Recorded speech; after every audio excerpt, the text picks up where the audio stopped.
formation destinée à des cadres informaticiens de l'administration publique haïtienne. Cela témoigne votre soutien et votre support à la modernisation de l'État par l'intégration des outils technologiques. Pour situer cet événement dans son contexte, le gouvernement haïtien a signé avec la Banque interaméricaine de développement un accord de don intitulé « Nouvelles technologies et renforcement des capacités institutionnelles du gouvernement de la République d'Haïti ». Comme pour concrétiser, cet accord de don a été signé dans le cadre d'un projet embryonnaire qui permet de jeter les bases de l'e-gouvernance et servir de tremplin vers un véritable programme plus global de gouvernance électronique en Haïti. Ainsi, est-il donc constitué à la primature l'unité d'exécution de ce projet, l'unité e-gouvernance. Cet acte est l'un parmi d'autres qui matérialise la détermination du Premier ministre, son Excellence M. Laurent Salvador Lamotte, à faire des technologies un outil indispensable de modernisation de l'administration publique haïtienne. En effet, l'e-gouvernance est l'utilisation des technologies par un gouvernement dans le but d'améliorer l'accès à l'information et des services à ses citoyens. Elle favorise la transparence et la participation du citoyen au processus de décision et rend le gouvernement plus responsable et plus efficace. Elle rapproche donc l'administration publique du citoyen en améliorant la qualité des services. Ainsi, l'unité e-gouvernance a-t-elle été créée afin d'implémenter la plateforme intégrée du gouvernement haïtien, PIG. C'est une plateforme technologique ouverte qui fournira au gouvernement haïtien le noyau des capacités nécessaires pour héberger de manière sécurisée les systèmes d'information des institutions publiques. Elle a aussi pour objectif de doter le gouvernement des ressources et d'infrastructures technologiques indispensables à son développement. Créer la capacité institutionnelle initiale et les manuels de procédure pour concevoir, élaborer, gérer, opérer, faire des projections et entretenir la plateforme, ses équipements et ses applications. Pour implémenter cette plateforme, l'unité e-gouvernance recherche les meilleures solutions technologiques. Ainsi, pour permettre aux institutions de mieux remplir cette mission, l'unité apporte-t-elle les toutes dernières technologies éditées par le leader mondial Microsoft, Microsoft Office 365 for Government. L'unité e-gouvernance, avec le support du secrétariat général de la primature, la BID et Microsoft, a jugé bon d'organiser cet atelier de formation et votre présence ici corrobore cette initiative. Atelier de formation sur Microsoft Office 365. Je voulais souligner d'emblée l'importance que revêt à mes yeux la formation professionnelle et mettre en lumière le rôle de l'OMRH dans l'élaboration de la politique nationale de formation et de perfectionnement des agents publics. J'aimerais rappeler que c'est un arrêté de 2009 portant organisation et fonctionnement de l'OMRH qui, en ses articles 3.3 et 18, ont confié à cet organe de coordination stratégique de la primature l'attribution de définir la politique nationale de formation et d'en assurer le suivi.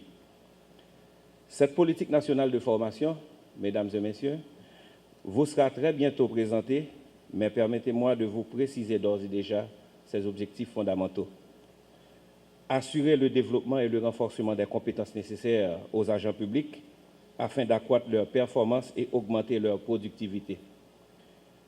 Permettre au gouvernement de disposer à terme, sur tout le territoire national et à tout moment, de manière durable, en effectif suffisant d'agents motivés et compétents qui ont la capacité d'exercer leurs fonctions avec un niveau élevé de performance et de qualité pour la satisfaction des attentes et des besoins de la population. Mesdames, Messieurs, la qualité des ressources humaines de la fonction publique constitue l'une de nos préoccupations constantes à l'OMRH. Or, vous le savez certainement, elle constitue ce que l'on pourrait qualifier de maillon faible de notre système de management public. Il s'avérait dès lors plus que nécessaire de mettre en place dans nos administrations un système de gestion des ressources humaines de qualité et efficace. Et c'est pleinement conscient du rôle moteur que peut jouer une amélioration de la qualité des ressources humaines de la fonction publique que le gouvernement a placé la formation professionnelle au centre de la réforme de l'État.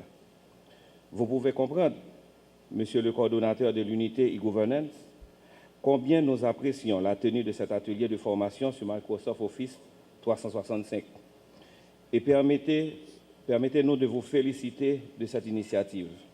En inscrivant son activité du jour sous le titre « Intégration des technologies dans l'administration publique pour la transparence et la gouvernance », la primature dévoile la stratégie gouvernementale que le Premier ministre entend conduire eu égard à l'emploi d'éthique dans l'administration publique.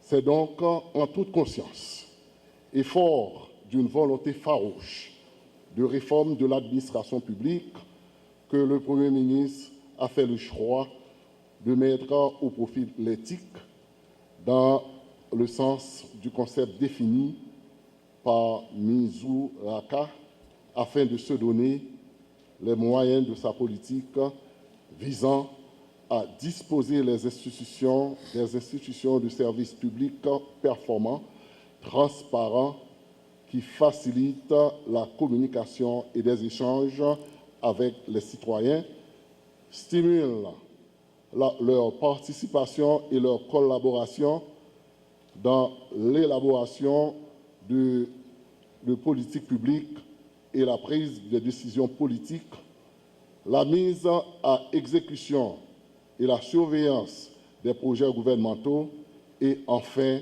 la lutte contre la contrebande et contre la corruption.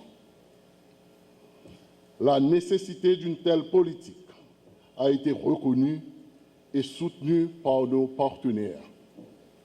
Dans cette optique, elle a fait l'objet d'un accord de don entre la BID et la République d'Haïti afin de mettre en place une plateforme intégrée du gouvernement haïtien ayant pour sigle PIG, PIGH, dénommé encore Programme d'appui pour les nouvelles technologies et le renforcement des capacités du gouvernement de la République d'Haïti avec pour objectif de garantir la mise en place des infrastructures de base de nouvelles technologies de l'information et de la communication de l'administration centrale de l'État et des fonctionnalités administratives nécessaires. La mise en œuvre du dit accord de don a amené à la création au sein de la primature d'une unité e-gouvernance qui œuvre depuis environ 2 ans à faire avancer ce dossier. Les retards accumulés depuis la signature de l'accord nous obligent à aller vite aujourd'hui en vue de bénéficier des retombées positives de la mise en place des différentes infrastructures qui y sont prévues.